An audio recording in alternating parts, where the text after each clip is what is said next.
Building a personal brand in 2024 is no longer an option. We live in a world that allows people to try before they buy without shame. More on that later. In today's video, I want to share with you a solid guide that would allow you to get started in building an impactful brand online. Number one, get clear on who do you help and how do you help them. And I know you've heard this before and it's probably already getting old, but it's so important that you have such clarity on who do you help and how do you help them. Getting clear is not only important to be able to attract the right clients and the right opportunity, but also to repel the clients that you don't want to work with. You know, the ones that don't want to pay, or they ask you for 20 things a day, even though they already asked for a steep discount when it was time to pay. That kind of client. Getting clear on who do you help and how do you help them also will allow you to create content that touches your avatar's pain points and desired outcomes. And that is huge. Number two, get clear on how do you want to be perceived and what reputation do you want to build. Because if you didn't realize by now, building a brand is synonym to building a reputation. And what do they say? It takes an eternity to build a reputation and 5 minutes to lose it. Exactly. So what do you want people to say about you and your products and your services? Really get clear on what does that look like. The good news is that you have full, and I mean full control on how good or bad people perceive you and experience you and your brand. So you must decide and get crystal clear on what that looks like. Because once you have that information, that is gold. It's data that you can use to your advantage to really maximize your efforts. Number three is take inventory of your level of expertise. Align your current level of expertise to the avatar or the prospect that you want to attract is so important.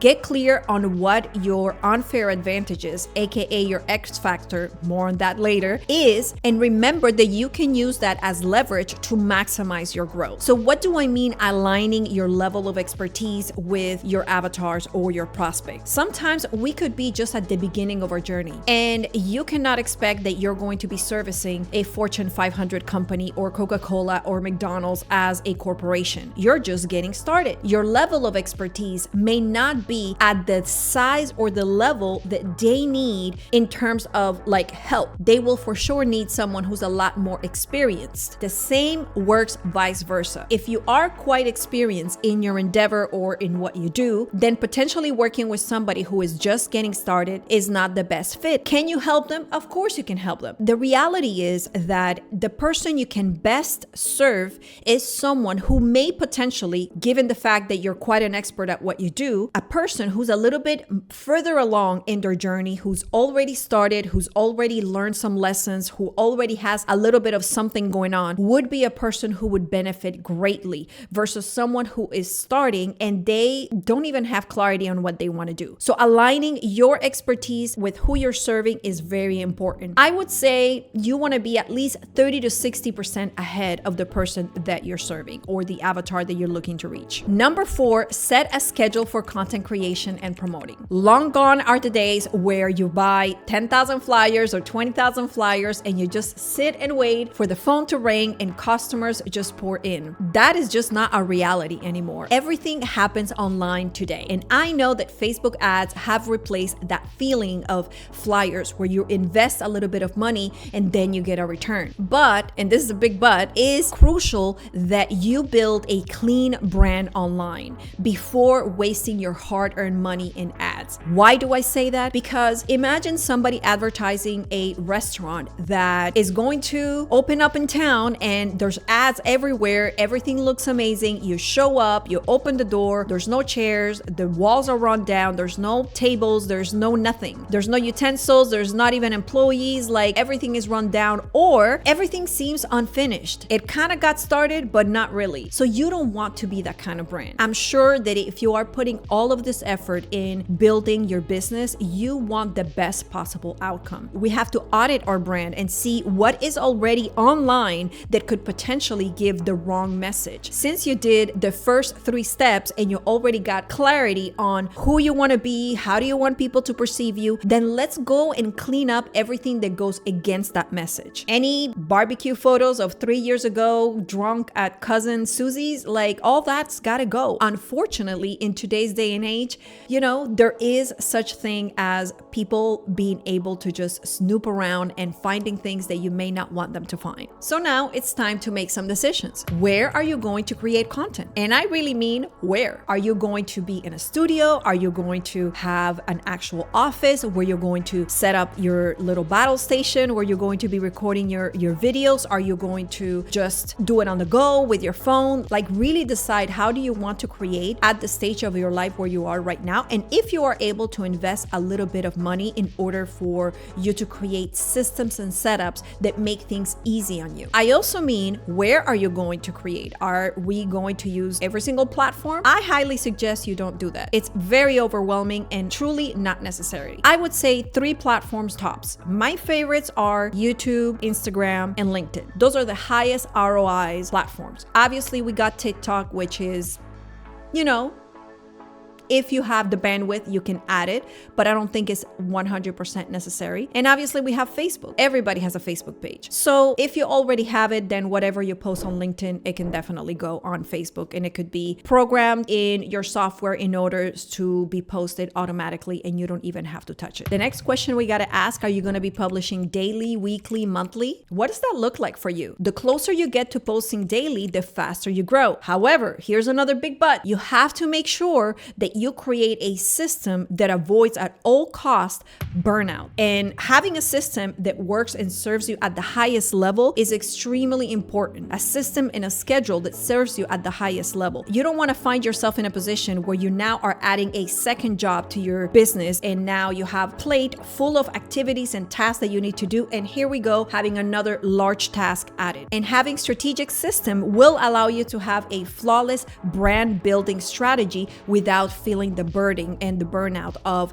a whole new full-time job. Which is why I always say make content simple. And we're going to achieve that by creating a 5-category system. This will allow you to give you structure, as I just mentioned, and avoid decision fatigue. You don't want to be every day running around like, oh my God, what should I post? What am I supposed to talk about? Is this part of my brand? Does it look good with my brand? Is it going against my brand? Is my reputation? No. Everything has to be done in advance. Like that, you're not running around with another huge task on your plate. So I'm going to share with you my top 5 categories that work like a charm and help you build an attractive and trustworthy brand. The first category is going to be, what do you do? These are posts where we want to tell people what do you do and entice them to buy from us. But, huge but, what we are not, and I repeat, because I've told my clients this so many times, what we are not going to do is create content that sounds like this. Hi, my name is Moraima and I do X. If you ever need my services, please give me a call. No, that says desperate all over it, and nobody likes desperate. We don't ever want to come across desperate. Very, very important. We are going to create content that makes people want more from you. The sample lady at Costco. We are going to create content that, for example, starts something like this. Here's a mistake some of my clients do, and here's how to fix it. A video or carousel or a post that starts like this allows people to know everything they need about you. Another one would be, here's how my client had a 200% increase in their business. And then you go into the story. Creating videos with this language hits 2 objectives. It tells the audience what's your industry and what's your expertise. And number 2, it comes across as helpful, educational, not desperate or salesy or like, please buy from me. So very important, always start a video or a piece of content with, here is what I have done. Or when you tell your audience, don't make these mistakes, instead do this. And that is going to make people want to watch, because nobody wants to make mistakes. Number 2 is behind the scenes. This allows your audience to come in a little bit closer and occasionally just see things that you usually don't share. This type of content creates a massive amount of loyalty and trust. So what does that look like? It could be going anywhere. You're going to get a coffee, you're going for a ride. It could be anything that you're doing throughout the day. You're just taking them along, and in the meantime, you are just very informal. You're just giving them a little bit of extra nugget of information. The second one is a day in the life. A day in the life is a video that starts in the morning. You take them to the office or you take them with you on whatever it is that you're doing. And throughout the video, we can see your morning, your noon or your afternoon, and then your evening and how it happened, how your day went along. And it doesn't have to be anything glamorous. It doesn't have to be anything that you are doing super special. As long as they feel like they got to spend a day with you, obviously in a video, it'll be super short, probably, not more than 3 minutes or 5 or even 10. It depends how much you are putting into the video. But those type of videos, definitely, they call them also blogs. You can create blogs in so many styles, but that type of content allows people to just feel very, very close to you. And it builds a lot of loyalty because now they start feeling like they are one of your closest friends. The third type of content of behind the scenes is going to be filming while you are doing your thing. Filming while you're serving a client or coaching a client. Obviously, with permission of the client, you can share the audio. If not, you mute the audio, and then on top, you would speak and say something about how your day was going or what you were doing in the video so that people can understand what they're seeing. But seeing you do your craft is a magic potion for people. They love to see you doing your thing. It is statistically proven that when somebody watches somebody else do their thing, whatever their thing is, they not only look a lot more intelligent to them, they feel a lot more trustworthy in that person, and they're a lot more attractive. So you never know. Having a camera, whether it is on a tripod or an actual videographer filming you as you're doing your thing, is one type of behind the scene content that is really, really helpful. And the fourth one is going to an event or opening a new location. So if you're going to a particular event, you're going to a mixer, a networking event, and you're just taking people along, or you're actually opening a brick and mortar location, like a physical location, all of that type of process is behind the scenes content that people love and allows them to connect with you deeper. If you're starting to notice the type of content you're creating is a mixture of expertise, who you are as an individual, and who you are at a human level. There are aspects of that they also need to see you as the human that with hard work, can achieve the type of success that you are achieving. Up next, we have lifestyle. Lifestyle is a little bit similar to behind the scenes. Here's where they get to know you a little bit more personally. Remember, you decide how much you let them in. So it doesn't have to be 100% like everything that happens in your day-to-day life, but a little sprinkle of that is a very nice touch. What does this look like? What type of content could fall into lifestyle? Anything that is happening at home or family events, birthdays, making breakfast on Sundays, going to church, barbecues on the weekend, whatever you got going on, that is part of lifestyle. It says you too, you have a life, you too have issues and things that you do just like the people who are watching you. The second one would be enjoying your hobbies or vacation. Do you play a sport? Do you play golf or soccer or basketball? Or are you a competitive dancer? Are you into yoga? Whatever it is that you're doing, people seeing you do your thing and your hobbies and the things that you enjoy that have potentially nothing to do with your business is another way for them to see the human side of you. Vacationing, are you going on vacation? A little bit of footage of you getting on the plane, getting off the plane, getting the place, the hotel, whatever. Any footage of you experiencing, enjoying life, all of that helps you and your brand. And the last one in this category would be something like holiday events such as Christmas and New Year's. Some people go all out. They decorate the house, they deck out the Christmas tree. There are so many aspects in different holidays that mean a lot to you depending on your culture and your faith. There are so many opportunities that allow people to see how you live life. How do you celebrate life? The fourth one is mindset motivational. They kind of go hand in hand. In this one, you share with people posts, potentially other people, or messages of people that you admire, and that message aligns with your values. This could look like a post from, for example, Steve Jobs, MLK, a president, Nikola Tesla, Tony Robbins, anybody who is a large figure that is easily recognizable by the world, and there is something inspirational that you want to share. That definitely is part of motivational / mindset. Videos where you actually share a lesson. Let's just say it's just a video, and you can combine this. So for example, it could be a behind the scenes where you're in the car, you're taking them with you to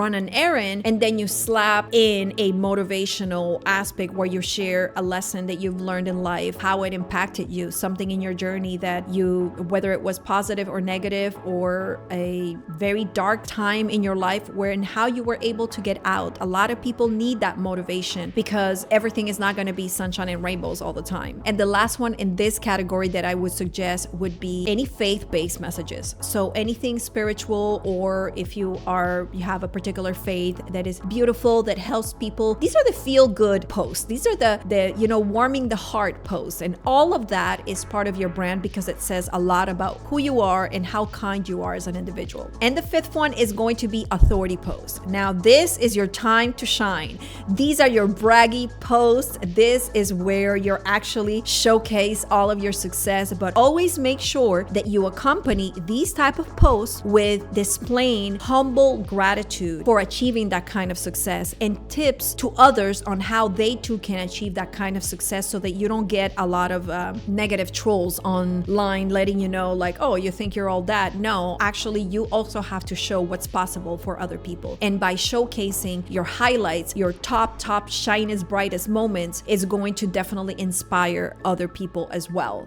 This can look like speaking on stages. This gives you notoriety. This gives you authority. This gives you, okay, this says this person is somebody who knows what they're talking about, and potentially, I should trust them too. This also could be getting interviewed on publications, podcasts, magazines. Anything that is an interview falls into this category. It could also be receiving awards. If you're receiving any type of awards, it doesn't matter the size, all of that, make sure that you have content created every time you have an event like that. The next one could be any luxury traveling. Do you have opportunities to do luxury traveling in private jets, in beautiful resorts? All of that is part of authority because it says, I have achieved a certain status, a certain financial status that allows me to be able to live this type of luxuries, which is why everybody is, in entrepreneurship. You are definitely wanting to make an impact, but you also want financial freedom to be able to enjoy luxuries in life. The fifth one would be masterminding events. Are you a part of any masterminds, and are you able to just shoot a little bit of content where people can see you networking with other high-level entrepreneurs, where they see you that you are in your constant growth, that you invest money into your own growth, and